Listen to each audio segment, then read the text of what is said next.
in a reality of phantoms and monsters.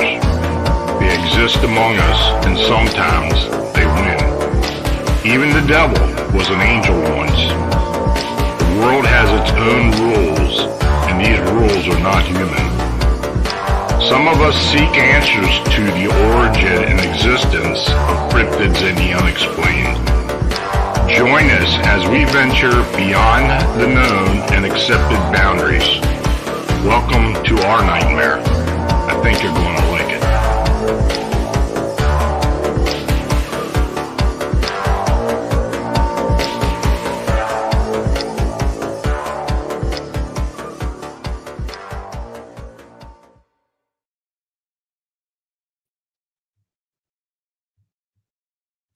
Hey, folks, good evening, and welcome to Phantoms and Monsters Radio. Thanks for joining me. The channel is made possible via you clicking the subscribe button by sharing our programming. Super chat, super thanks donations are absolutely appreciated, and you can click the $ to get to that as well. The Buy Me a Coffee link and banner are also shown, so thanks for your consideration. Tonight, Ronny LeBlanc is a globally recognized figure in the world of paranormal Bigfoot and UFOs.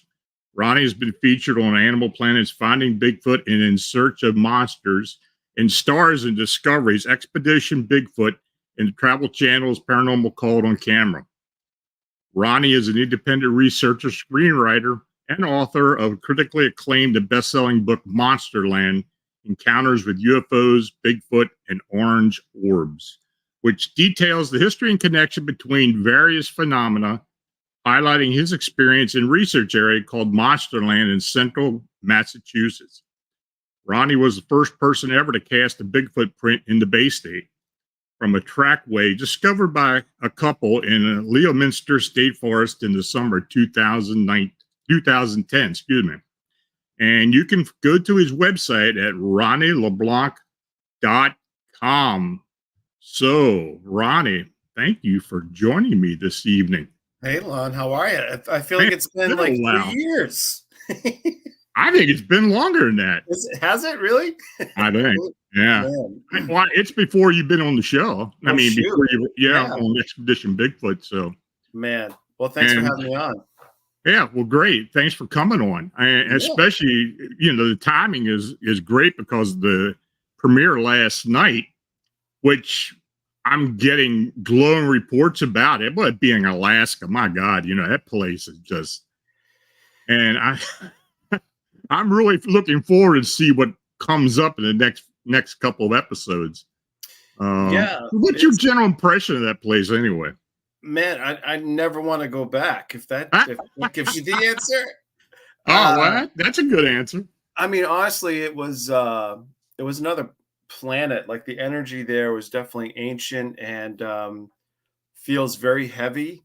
Yeah. And it took me a couple of months upon getting back home to kind of get back to normal. Kind of really? I feel like I brought something back with me a little bit. And I've never had that experience before. I've always been kind of like you get home and kind of reset. And this was a little bit different. And definitely a much different place than many people realize unless you go out there. And it's beautiful, it's gorgeous, but it's also very deadly. It just has this other side of it, very schizophrenic. Well, I mean, the fact you guys had to have hunters there to protect you from the bears in itself tells you what's going on. And, I don't know. Of course, I don't know what's going to come up in the next episodes. And I really don't expect you to give it away. But I can imagine with some of the things I've heard from other researchers who have worked up there, some of the things you're going to find and or some of the things that are going to be revealed. Yeah. So, I go ahead. Yeah. No, it was unlike any type of expedition that we've done before. Right. We had to go a little bit slower. We had the bear guards there as well. And that's not just for us, but also for our camera guys that we traditionally have one camera guy per person for coverage when we're out there. and that also minimizes our footprint. But they have a blind spot. They're walking backwards and they're looking like this. And so it's kind of make sure that their blind sides are covered. And there's definitely a lot of predator threats out there. So you didn't feel any threat like that in other locations from the previous seasons? No, we've always had, aside from having some big knives on us and bear spray, Yeah. we never really had, or, there's definitely those threats, and we had precautions and things like that. But this was a situation that nobody, I think, was willing to take a chance on. Well, I tell you, the third season was very interesting to me because it seemed like it was a culmination of the first two. I mean, in my mind, I think the one thing the show does really demonstrate to me, and I other people I've talked to, is looking for Bigfoot and researching Bigfoot. It requires an open mind. You absolutely, because there's so many weird things that have happened on the show, and specifically last season, the third season, with us capturing, in my opinion, a cloaked Bigfoot, that shadow that people have seen, that seems to have shaken people to the core, that I've seen at my talks and conferences, that they're like, what was that? And one thing that I explained is that not everything makes it on the show, and some things seem to be deliberately edited out. So, for example, in that situation, we had these rocks falling and seemingly across from us the entire time, with Dr. Maria walking down this river in Washington State. And I was talking to it. I said, we know you're up there. Show yourself. And moments later, all these rocks came, and we turned, and just like a shadow puppet, there was nothing in front of us, but our flashlights hit something that projected the shadow on that rock wall. And the camera doesn't do it any justice, because what I could see with my eyes on that shadow was hair on the body of this shadow on the rock wall. And it moved like the Patterson Gimlin footage. You can hear Dr. Marie and I dropping, F-bombs, beep, beep, and people are like, oh, it's just a blade of grass. No, there was nothing in front of us like that. And if you put the element of me talking to it into context, it changes it, quite drastically, because this means that they can understand what we're saying. And I do believe that Bigfoot is something that is more interdimensional, based on my own personal experiences, based on my research, based on the work that you do, and others, that shows us that there's something else going on here. And the days are gone where we can just kind of pluck out certain elements of someone's story because it doesn't fit our worldview. Like, prior to the sighting, there's orbs, balls of light, or this happened and this happened, synchronistic events and things like this. They're all part of the whole fabric of what the hell this thing is. And so I think, my part is try to push it forward with the show. It's that mechanism. And there's a lot of times they don't expect things to happen. And bringing in like remote viewing and meditation are things that I'm trying to do to kind of show that there's something else going on in the spiritual, energetic level with this thing, than people realize. Well, I've been, I'm a trained remote viewer. I was trained by someone who was actually a part of the British government. And I learned to do that. And I don't know if you and I have ever talked about that before, No, but I use it in my investigations. And awesome. I have found it to be very, very helpful, to give you an idea of what you should and should not be doing. But the one thing I love about your show is, and like I said, it demonstrates that you've got to keep an open mind, and it's just not all science. Right. There's just something else there. For years, and of course, I had my encounter in '81, but I have talked to hundreds and hundreds of people about their encounters, and so many times people just come up and they say, I don't know if this has anything to do with what I saw, but this and this happened. Right. Or I saw this shadow before it happened, or I saw this light before it happened. And more, the witnesses are coming forward with this. And, the fact that you had had recorded some of this phenomena, of course, the shadow, the possibility of the cloaking, orbs, the one instance where the light was on and kind of flashed out like this thing opened up a portal somehow. I think there's something really to all of this. Well, and what's interesting is like our first expedition in Oregon, when I joined the team, RPG, went down, and I want to say this was like day 3 or 4. This is the first time I've been out in the field doing a show like this and an expedition at the same time. So it was kind of a whirlwind. And there was a moment where Maria was off to the side, I believe, doing like just a quick interview about what just occurred, whatever. And I'm off, gonna go relieve myself. And all of a sudden I look up and I'm in complete kind of darkness. And there is a white ball of light, an orb the size of a basketball. I couldn't really guesstimate how far up, but low enough that you could throw a rock at it. Let's put it that way. And this thing silently was flying over me, and I'm looking around and no one's around, and I'm looking at this thing, and I grab my flashlight and I point at it, and it stops in midair and just stops. And I shut my light off, and then it kind of continues on. And you see these things in these areas where there's Bigfoot activity. And there's, I think some theories out there. Are these orbs, are they, vehicles in which these things can potentially travel? Because we hear about, stories of Native American shamans having the ability to kind of transform themselves into these balls of light to travel long distances. And if Bigfoot is something that's evolved and highly ahead of us and been here for longer than we have, do they have these capabilities? Have they figured out how to do these things? So it's just interesting, everything that seems to be unfolding with the UFO stuff that's happening. And I do feel like Bigfoot is right behind that wave in regards to the truth behind what we're going to hear about it and learn more about.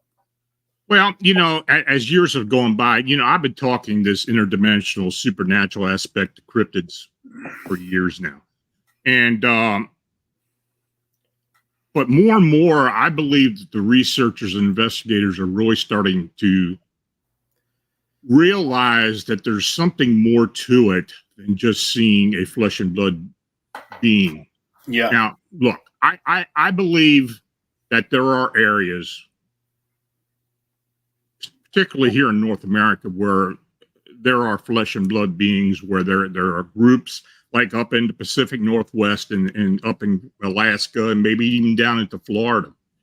But all in all, I still believe that for the most part, cryptids, and I'm just not talking about Bigfoot, but we look into the dogman phenomena, the Mothman phenomena that we've been working on in Chicago and all that. I think I think there's a supernatural aspect to most of these. Yeah. And I think many people are starting to realize that it's just not cut and dry. Yeah. Just, we haven't talked in forever, but like just 2 years ago, my wife and I saw what would be described as thunderbirds. 2 of them, a red and green one, the size of buses, made of flames or plasma, chasing after each other like dolphins swimming under the ocean. And then followed by a green ball of light UFO, like a minute or 2 later, kind of spinning and glowing, completely silent, following them. And then a 4th one, which was like this smaller version, and it was white and kind of blue, and it moved like a bird. And these things were, creature type UFOs as opposed to these nuts and bolts type craft.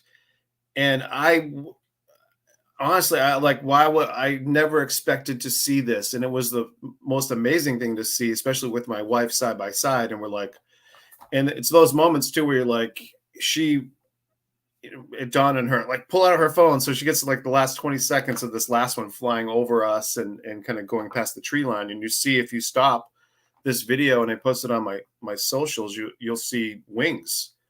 And so it's like, are these what people describe as angels? Are they dragons, phoenix, thunderbirds? It seems to be interesting that these things are all kind of culminating in and around this area of Monsterland, where people are seeing Bigfoot, UFOs, orange orbs, these things.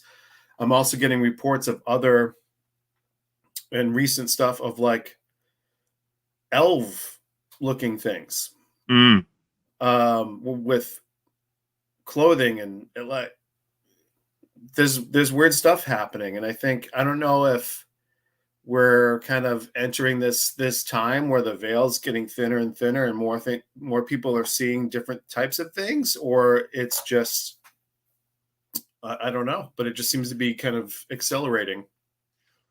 Well, I believe that, of course you have shows like yours and a lot of other paranormal TV and of course the internet. I think people are less inhibited about coming forward. Yes. And, true. 20 years ago, I would have never expected anybody to tell me, well, I saw a Bigfoot blink in and out, Yeah, right. I would have never got anything like that. Yeah. But more and more it's happening. And, it's funny because I'll get a report. Somebody will say, well, I saw this, this, and this, and I'll listen to them and they'll keep talking. And then they'll say, that's it. And then I'll say, okay, so what else did you see? And their eyes will kind of get big and say, well, this did happen. I don't think it had anything to do it. Well, run it by me, see what, right. see what I think about it. And,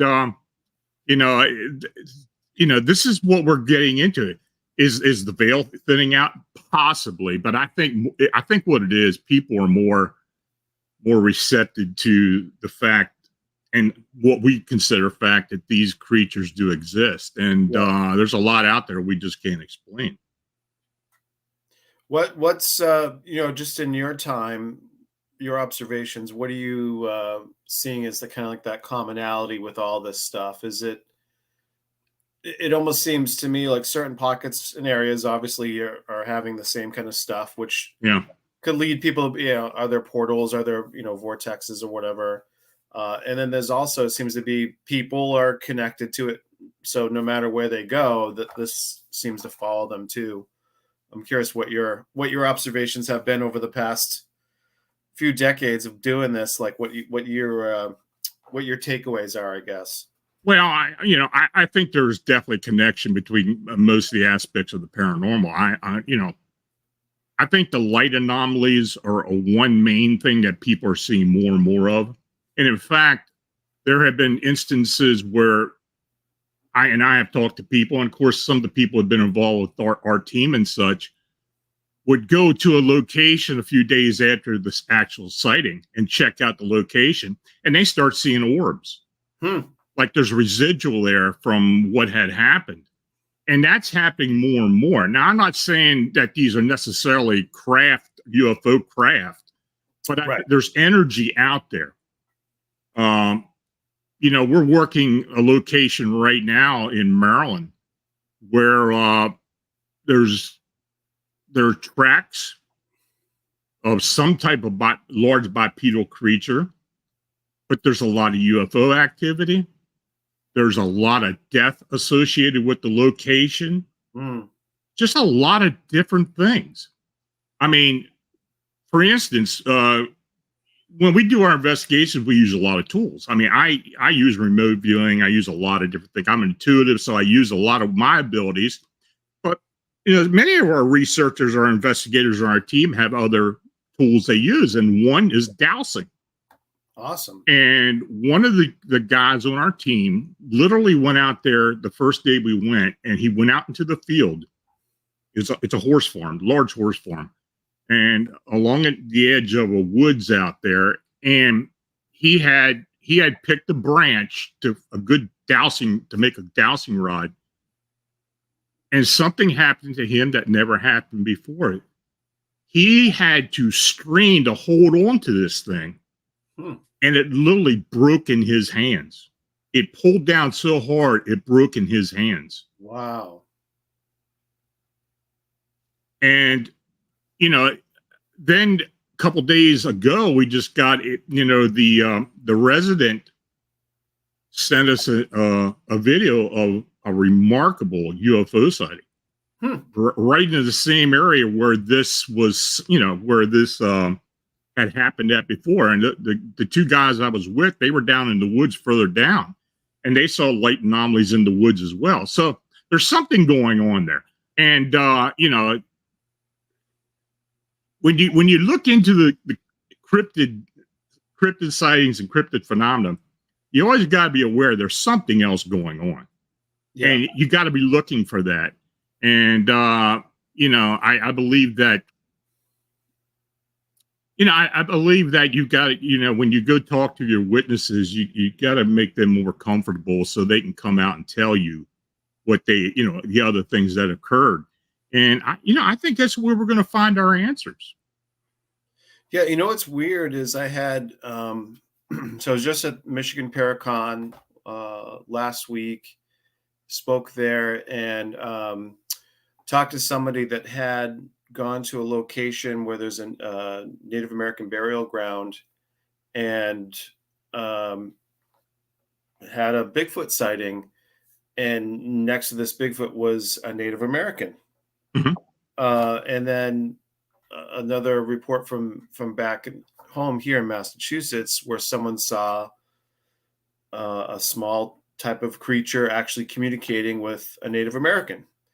And so it's interesting that those last two kind of encounters incorporating some Native American that has passed away, that's something that's kind of spiritual. So it does seem like there is some weird shift happening in regards to what people are experiencing and seeing. And I found it's more of a spiritual nature with a lot of this stuff, especially with Bigfoot encounters. There seems to be kind of positive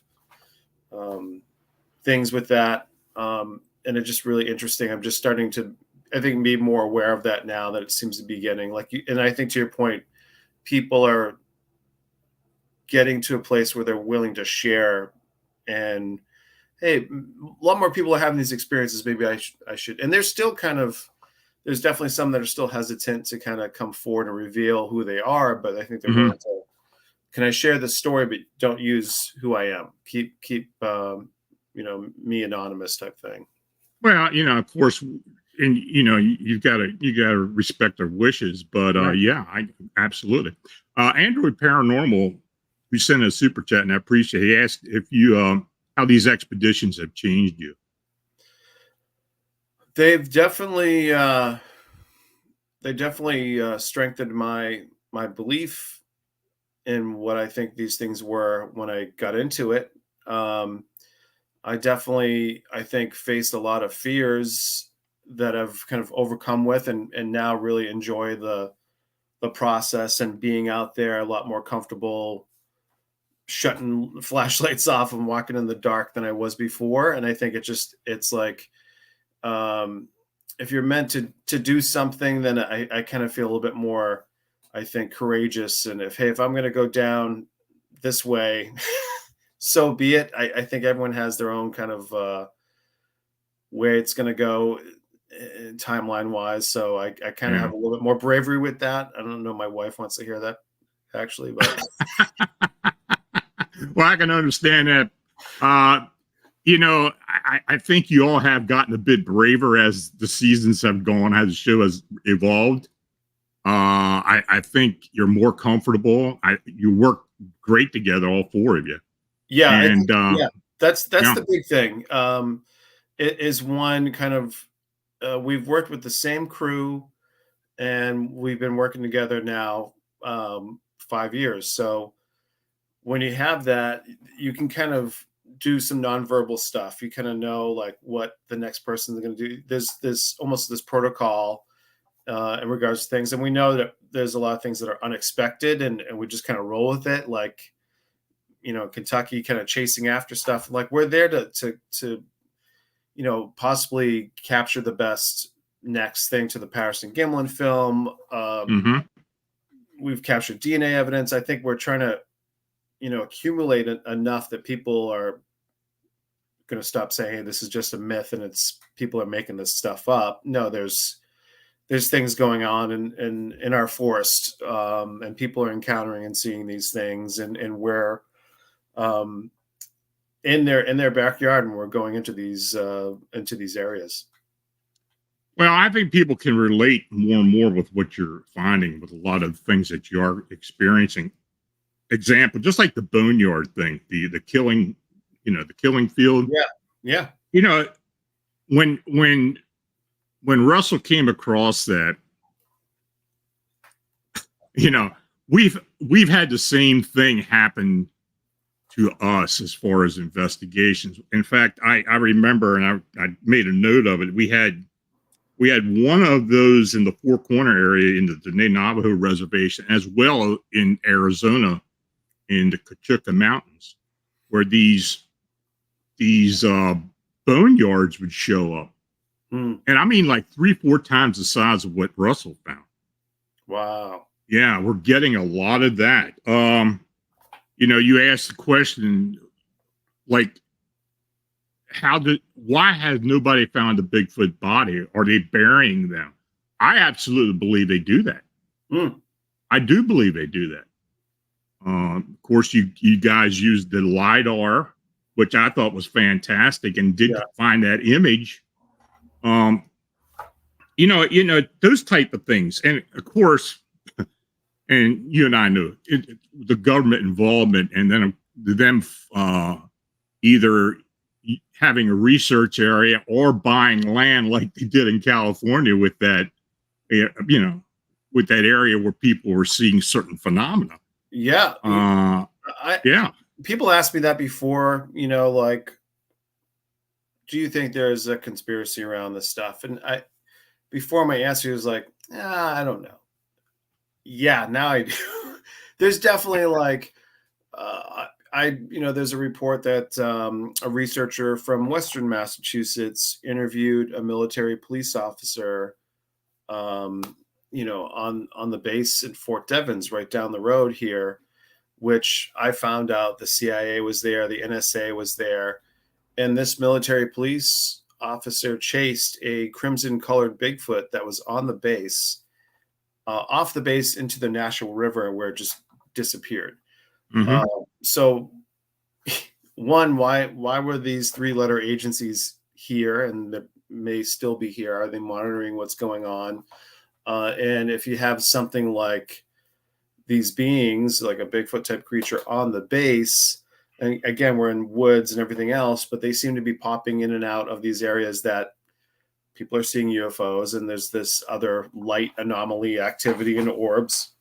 So I do believe that they probably realize that these things are alien, interdimensional, however you want to label them, but they're connected to everything that's happening.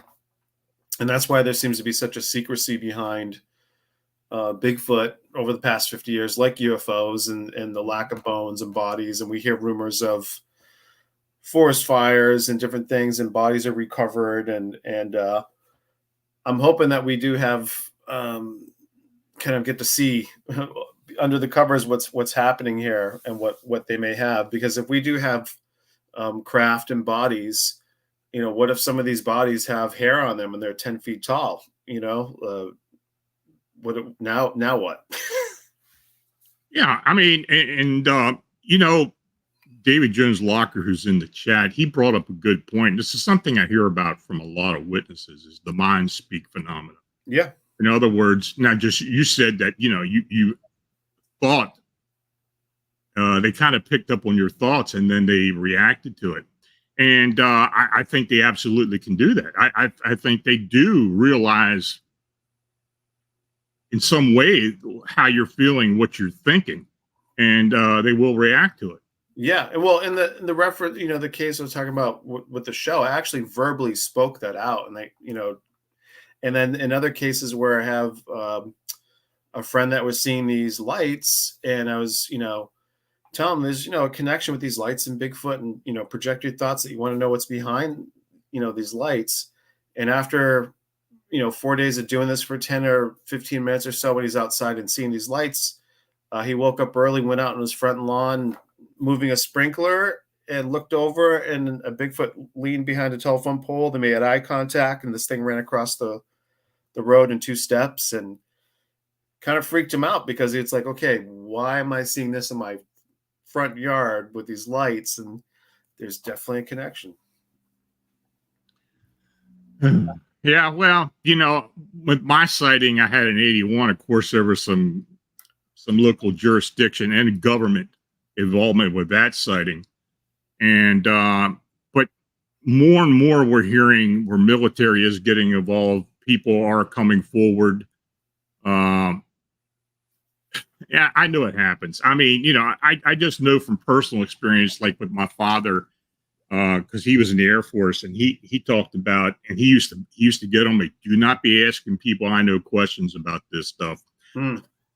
Because yeah, he was in the 509th Bomber Wing, which was that, he was there. He was with the 509th 4 years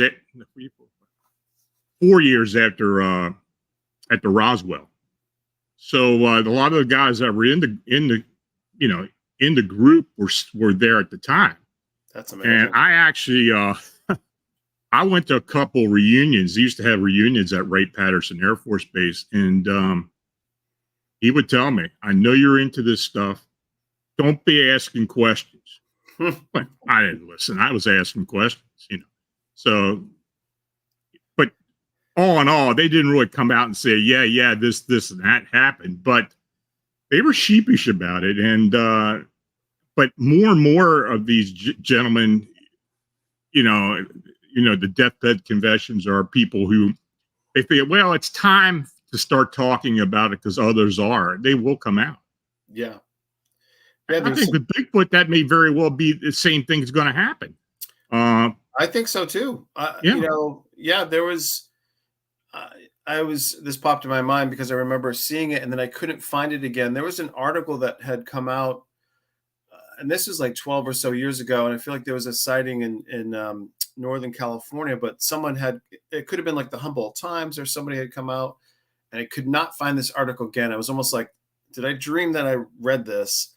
But they were talking about almost like this underground railroad situation where people were very aware and interacting with Sasquatch in certain areas, and they were keeping them hidden and making sure that people didn't find out where they were. And I couldn't find this thing, and I was like, I must have been dreaming about this. But I've heard of people, habituating and communicating, and they're feeding them or what have you, and they seem to come in certain times. And what I do have trouble with too, with, talking about the interdimensional piece, I did see a video last summer from Maine, from somebody on a phone that was taken from somebody else at a good distance away on a trail with a telephoto lens. And it was a male Bigfoot, what looked like a female Bigfoot, and then a baby come running behind. And you could tell, like, their arms, you could tell these weren't human, all covered in hair. And my jaw dropped because, they're definitely out there breeding, and we're seeing different size footprints, but they're also, vanishing before people's eyes, or people are seeing half a body or seeing a whole being just kind of vanish as it walks away. So they're not completely flesh and blood, but they seem to be copulating and taking deer and raiding gardens and all this. So it's interesting. Well, yeah, and of course, you all brought up the possibility of shapeshifters or them cloaking themselves. And there's a phenomenon we've been looking into for a few years now, which we call the Glimmerman phenomena, where these things just, kind of like the Predator movie, that type of cloaking. And there are some researchers who believe, well, that it may be Bigfoot that's actually doing it. Well, we've had some cases that we've worked on where we have literally gotten some photographs and at least one video of this phenomena in an area where the Bigfoot activity is very heavy.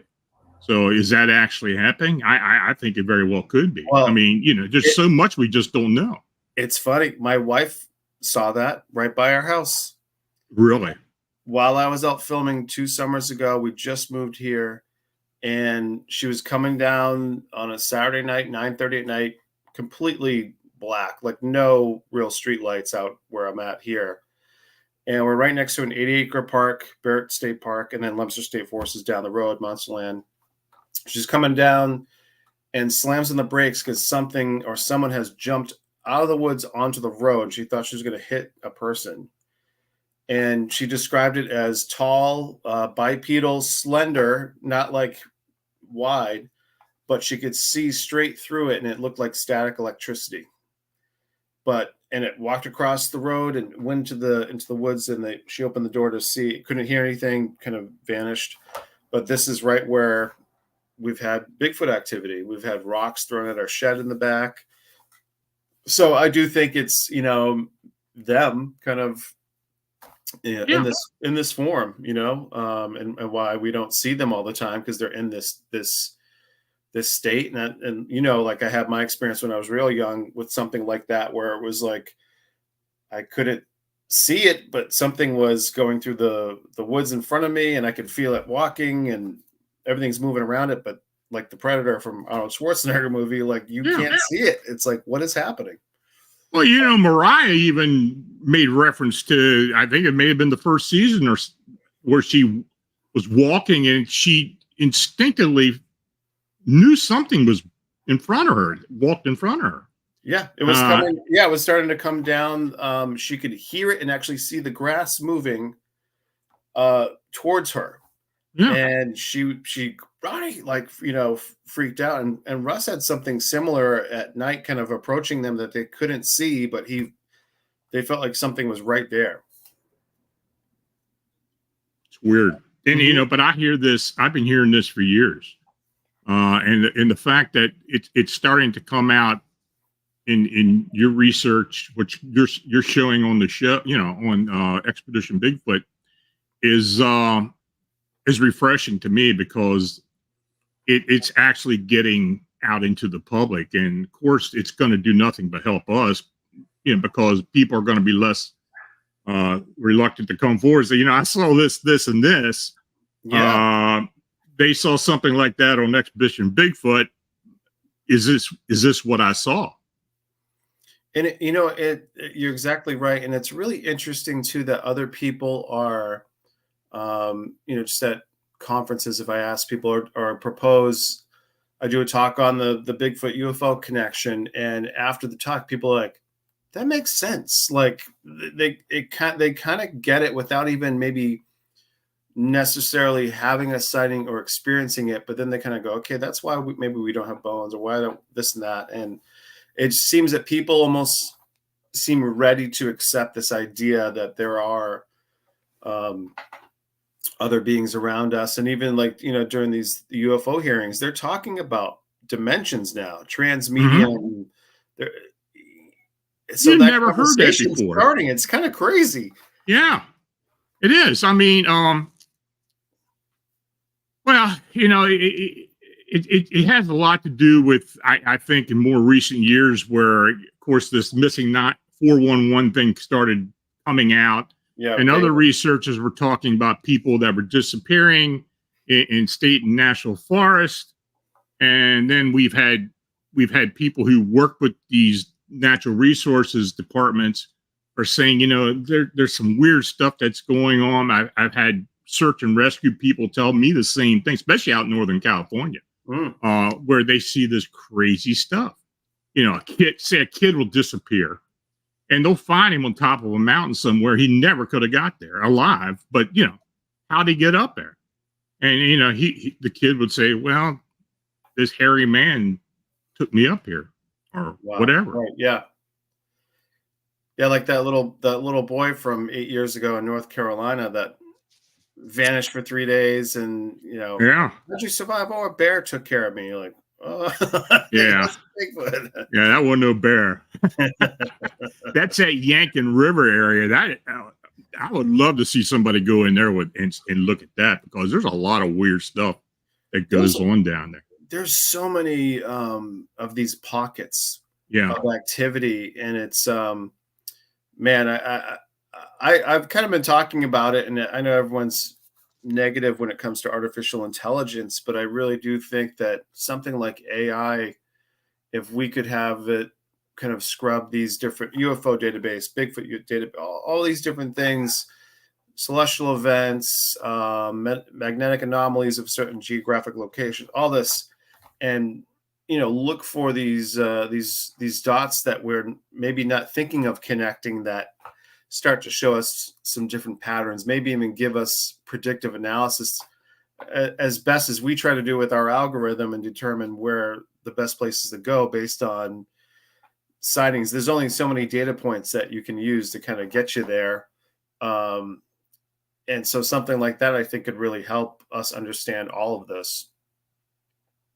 Well, the one thing I have found, and I didn't mention this earlier, but before I really got into cryptids, and of course I still do a lot of hauntings and such, but the phenomena that we experience in hauntings, like portals openings, some of the things you can detect, we're starting to get that same phenomena showing up out in the woods.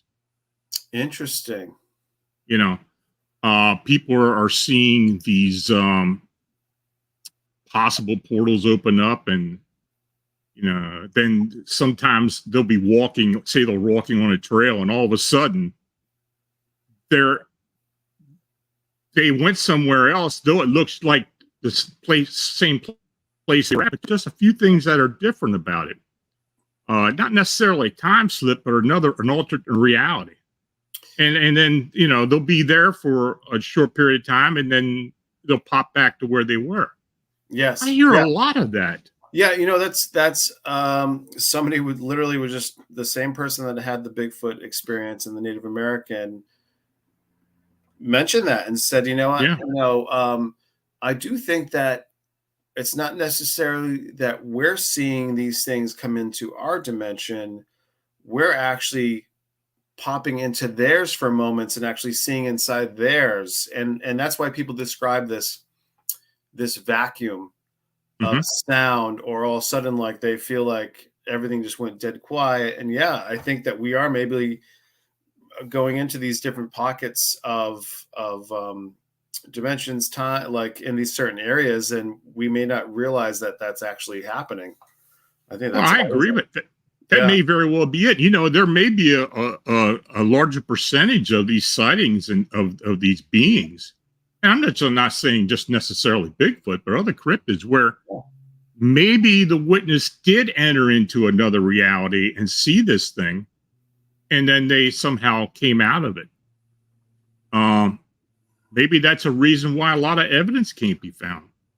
Well, maybe it's in another reality. Yeah. Well, what's also interesting is a particular case that I'm starting to work on here, and early on, and there's been a lot of like trepidation on sharing stuff, but this guy kind of feels like he's losing it, but he's capturing pictures of stuff. So he's not imagining these things. He's actually seeing them, and he's taking photographs, and I'm getting clearer pictures, and these are pretty good. But some of these, could explain, if you're in this place and you're trying to take photos, why everything or that particular object looks kind of funky, because maybe you are in this other kind of dimension for a few moments or seconds or what have you with your device, and it's not going to work as normal as it would in our time area and dimension, what have you. Yeah, and I think there are certain people that, I don't know how to say that. I think there are certain people that are that have the ability to just find these places, not consciously, but they just end up there, and they see a lot of weird, a lot of weird things that just aren't explained. Almost guided to those locations, whether exactly. it be energy or people, or exactly. Just like on the show, the thing about the light showing up kind of drawing you to a certain area. Well, maybe the same thing is happening unconsciously, where they're drawn into a certain area, and then they're starting to see the phenomena, and it can't be explained. And there's a lot. There's a lot of people I talk to who have had a lifetime of experiences that they just can't explain. Well, maybe there's something to that. You know, Dr. Matthew Johnson, who I know is very controversial, and I've interviewed him years ago for a couple of hours. And one of the things that he thought was happening is when they were having some of these experiences, they noticed that they had stopped at the Oregon Vortex before, and then they go to this other location. So it was almost like this combination code of like, you go to this spot and you kind of unlock the ability. So when you go to this next location, you almost have the code to kind of see these things. It was almost what they started to notice, a weird pattern of going to this location first, almost to kind of recalibrate yourself so you can see these things. And I find that it's interesting you brought that up, because I had a witness who was at the Oregon Vortex, and when they left, they started seeing all kinds of things, and they asked me, "What do you think it had anything to do?" Well, it could. I mean, I've never been there, and I don't know how you feel when you're there, but I imagine it very well, it very well could have opened something up to where you were more receptive to it. And yeah, absolutely. Yeah. And I think that does happen. The other interesting thing too that I've been thinking about, and someone had brought this up before, is we see these orange orbs or these balls of light kind of moving across, and where these are craft or what have you. But could portals actually be moving around? Oh, I think so. Right, like kind of like this. Okay, this thing, it's like a train. You can jump on it now. You still get a few more minutes, kind of thing. And I never really thought too much about that, but it seems to start making some sense that some of these things could be portals, and some of these are beings and craft and everything else. I'm curious what your thoughts are on that. I don't think they're stationary. I think in a larger sense they are not stationary, that they do move around. I mean, just from what people have talked to me about, I've talked to many people who have been up in the Mount Shasta area, and a lot of people that have worked up there believe that portals actually do move around. They aren't stationary. Well, it's interesting. You got two things, right? Well, we know the magnetic poles, they're moving every year so much, but we do have areas that are concentrated over hundreds of years that have the same type of activity. So there might be some that are stationary, and there might be some that are constantly moving around for sure too. David Jones Locker asks, has anything ever followed you home? Yeah. Really? Yeah. All of my kids have seen small 3 to 4 foot tall kind of beings. We've had orange balls of light, smaller ones. When we first moved to our old house, my wife saw one coming inside of our room, kind of flying around. My daughter saw one in her room, and her room was all dark, and she saw this thing. She took up her phone, shut the flash off, and took a picture and captured this thing kind of swirling around. And yeah, so that's something that I've kind of I accept these things are all around us, but I don't get fearful of it. And also, we haven't had issues where there's been like poltergeist activity or things like that. But we've definitely had what seems something around, or in one instance where, and I talk about this in my second book, where I asked to see an orb, and I had shut off my phone, the flash on my phone.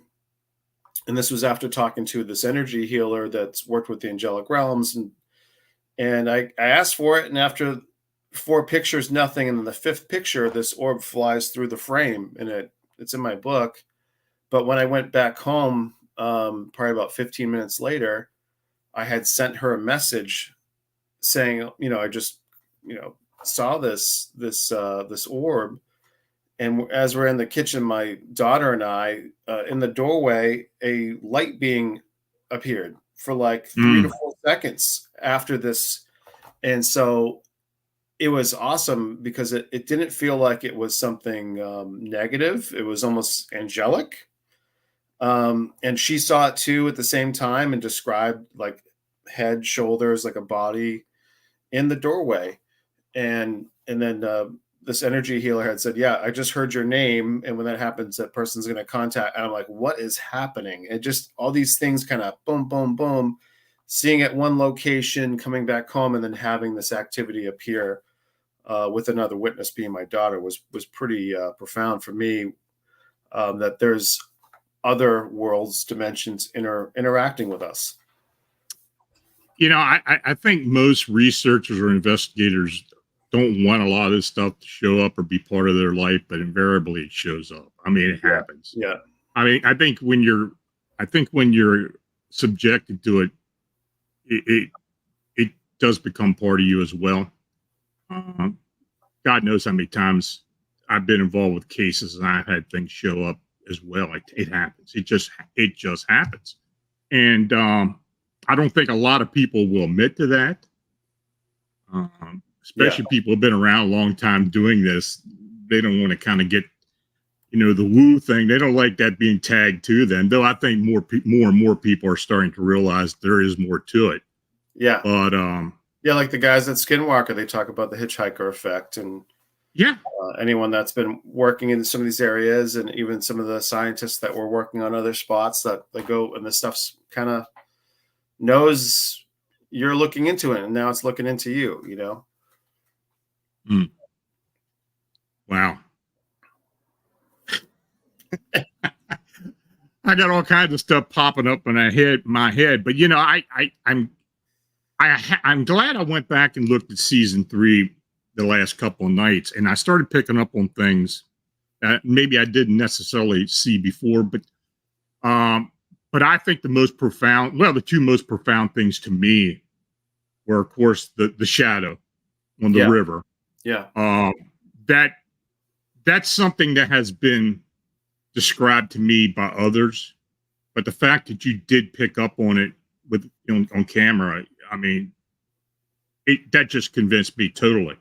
Honestly, I tell everybody I would be, to get that, I would quit the show right now, because I'm trying to help bring this forward, this kind of this stuff, and for us to capture that, I was like more than grateful that we were able to get that. I was like, please tell me someone got that on, so yeah, go ahead. To me, that's the highlight of the first 3 seasons right there. Yeah. Because, for us, those of us who hear this stuff all the time, that just kind of sealed the deal right there, that there is something about these creatures that's just not flesh and blood. I mean, they do have a supernatural aspect to them. And of course, you did get the thermals on some of these creatures, and they're very compelling. Even the one that Russell got at the distance where it was crouched down, he thought it was a bear, and thing stands up and walks away, Yeah. And he's still kind of not convinced that it was a Bigfoot. He's like, unless I'm close to it. And even Dr. Murray are capturing across from that river, and with her naked eye, can't see anything, and then holds up this thermal, and this thing is sitting right across from her, was freaking her out. And we could see what looked like orbs sitting above this thing. And so that it started with that. And there was also this shadow that was kind of moving through the forest through her thermal that looked like this black ball that didn't make any sense. So they've all had some interesting experiences that just kind of no one has the answers for it. Yeah. Here's a question that came up from Jose Sanchez, and it's something that I was going to ask you. Do you think that Bigfoot and ET may be connected? Or yeah, I think they are.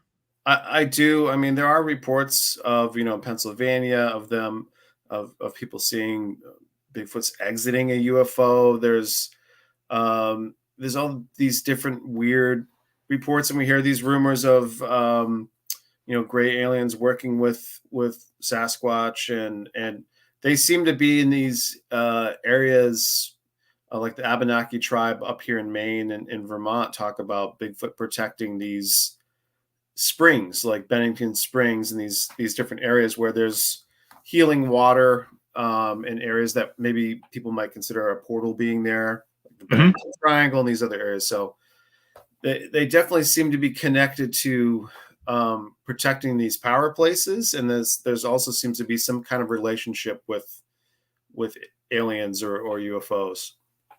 Here's one thing I wanted to ask you. Leominster and the Monsterland area is how far is that from? Is it in the triangle or is it near the triangle? So the Bridgewater Triangle is about 35 miles southeast of us. Okay.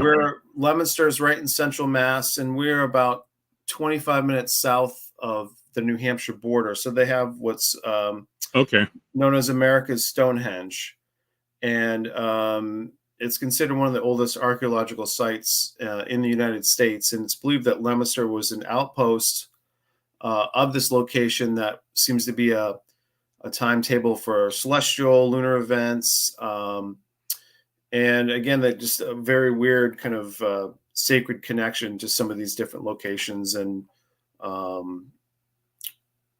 it seems to be in right like this pocket of this activity. And if you look at a magnetic anomaly map, someone actually just sent this to me, and he's like, take a look at Leominster State Forest, and you just see it just seems to be glowing with something happening there. So maybe something with the geology, quartz, a lot of granite out in this area that was taken and used to build the Brooklyn Bridge, which is really interesting. So I think the geology of the space definitely is connected to some of this stuff.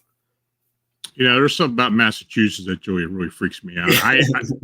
And honestly, I had a really weird experience up there back in the 70s. Oh wow! Yeah, it was that Free State. Oh, the Freetown. Yeah, Freetown. Yeah, Freetown. Bridgewater. Yep. Yeah, I had and I don't know if it was connected because there had been some deaths in there around back in the 70s, and I think it may have been connected. Yep. And I was picking up on that, but boy, I tell you, that's one of the few times I've ever been scared going to a location. Honestly, it's a lot of different reports coming out of there. There have been murders, mob hits, and different things, and yeah. Well, I was thinking, I was thinking the first time you and I had talked when not long after Monsterland came out. Yeah. And, you and I could tell then how excited you were about what you were experiencing and what you wrote about. And I'm glad it has led you to where you have gone. I mean, and I think there's going to be a lot more, in the future with this. I hope so. I just hope it opens doors for other researchers too. I mean, my thing is really want to support others that are discovering, and again, maybe even conflicting theories, but people are under, like, I think the fact that we're sharing data and sharing stories and research is exciting. Well, Ronnie, I thank you for coming on. We haven't talked in a while. I hope you'll come back. Absolutely. Maybe after this season, this fourth season is completed, and you guys do your fifth season. I hope Discovery sticks with y'all. And we'll see if that happens. We're hoping. Yeah, absolutely. Well, I know how that goes. And I hope you come back. Somebody did ask earlier, what is your dream location for the fifth season? Man. Come to Pennsylvania. Honestly, Pennsylvania, Ohio, they're in Maine. Like Pennsylvania, I've been every season. I'm like, can we go to Pennsylvania? Like, I definitely want to go. Again, like Stan Gordon, Silent Invasion. Yeah. That's definitely on my list. I feel like there's so many hot spots in the U.S. Still to kind of uncover, and Pennsylvania is definitely up there in my top three, top two for sure. Well, I appreciate you coming on. I know you got to run, so we'll get back together again, and please keep in touch. For sure. Reach out anytime. And again, thanks for having me on. I appreciate the work that you do, and keep on doing that, man, because we need this. And it's RonnyLeBlanc.com you can find. And, if you got a case or something up in Massachusetts in particular, get a hold of them. Yeah, sure. Okay, Ron, you take care. You have a good holiday weekend. You too, Lon. I'll talk to you soon, man. Okay. Take care. Bye. So I want to thank all you for watching and being in the chat room tonight. You made donations, truly appreciated. Your support is what makes all this possible. And if you do have a sighting or encounter, please feel free to contact me at phantomsmonsters.com or at my email, Lon Strickler at phantomsmonsters.com. So until we meet again, stay healthy, stay safe, have a great weekend. Next week, we are going to pick up where I left off. I got sick last week and couldn't do the not deer episode. So next Friday, I will be doing that. I've had a lot of people ask me if I would do that. So till then, take care, and we'll talk to you soon.